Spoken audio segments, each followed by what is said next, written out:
Добро пожаловать! Все, что вы видите о зверских действиях некоторых мусульман, все, что вы слышали об исламе за всю свою жизнь, я уверяю вас, что 99% из всего этого – ложь, и сфабрикована она против ислама. И не только те, кто обманывает вас, являются врагами ислама, но и мусульманские религиозные ученые, они в абсолютном большинстве своем фальсифицируют истину ислама. Чтобы не удлиняться, я приведу вам один пример из 1000 примеров. В следующем аяте, который называется аятом запрета, Коран включает типы мужчин, за которых женщине запрещено выходить замуж, и их 15 типов. Однако в следующем стихе, который называется стихом об украшении, женщине разрешается показывать части своего тела только перед 8 типами мужчин из 15 упомянутых в предыдущем стихе.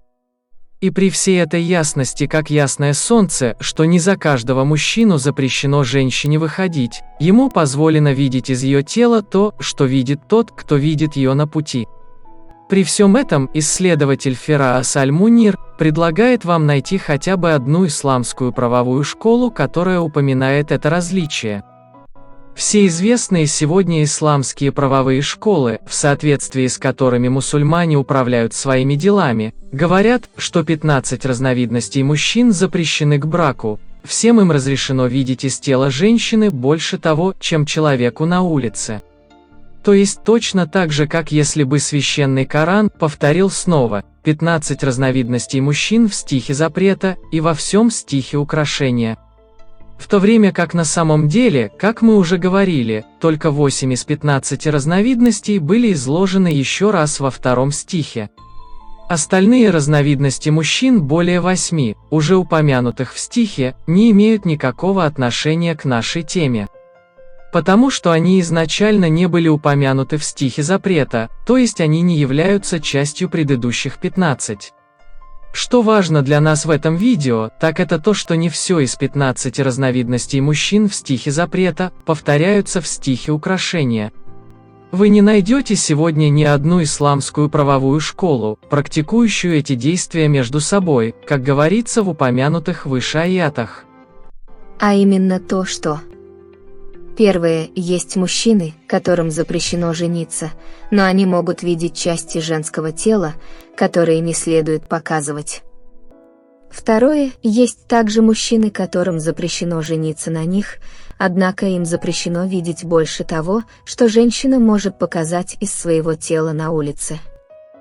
В выше приведенных стихах оговаривается, что нельзя дяде по отцу, или дяде по матери, или мужу дочери, или мужу сестры, или сыну грудного вскармливания, или брату грудного вскармливания, или мужу матери, видеть у женщины в ее доме, более того, чем она оголяет свои части тела на улице, даже если все они не могут жениться на этой женщине.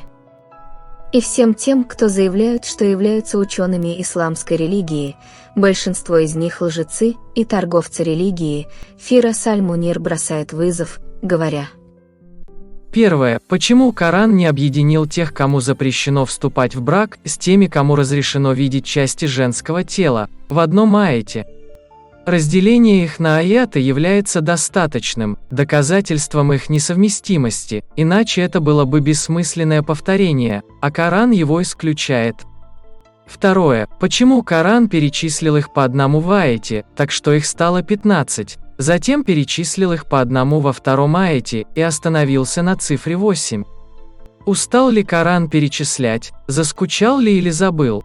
Не дай Бог. Или с целью поддержать ваши исламские правовые школы, исказить образ Бога, очернить и исказить великий смысл Корана? Третье. Как может какая-либо исламская правовая школа иметь хоть малейшее оправдание этому преступлению, если здесь Коран не предоставил нам текст, содержащий правила для его измерения? Чтобы мы могли сказать, что понимания могут быть множественными в понимании этого правила или в том, как его применять. Как могут исламские правовые школы иметь какое-либо оправдание?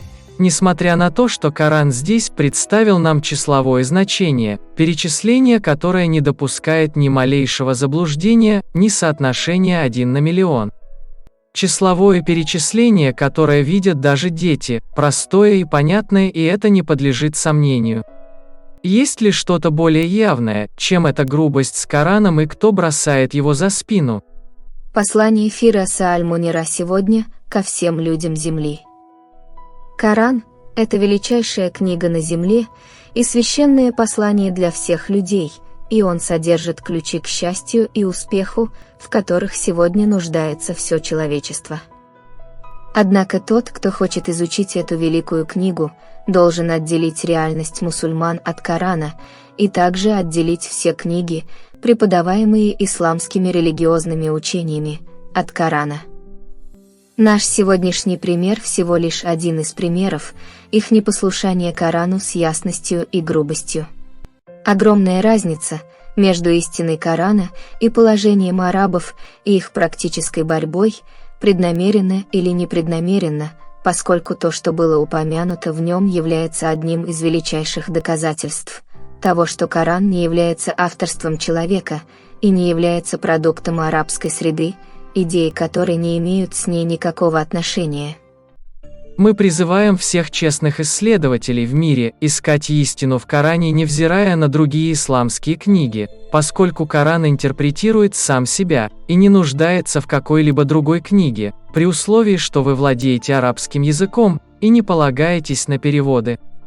Сегодня все переводы неверны, потому что переводчики перевели интерпретации, которые они нашли в мусульманских книгах, и не перевели дословно сам Коран, и это то, что мы объясним в другом видео. Сегодня я выбрал этот пример для вас, потому что это пример числового перечисления, то есть если вы откроете любой перевод Корана, независимо от того, насколько он неправильный, вы четко прочитаете в нем то, что я объяснил вам сегодня. Под этим видео вы также найдете мою ссылку на стихи, о которых мы говорили, переведенные на одном из самых известных мусульманских сайтах. И вы также можете выбрать один из вариантов перевода на любой язык, который вы хотите. Спасибо за ваше время. И до свидания.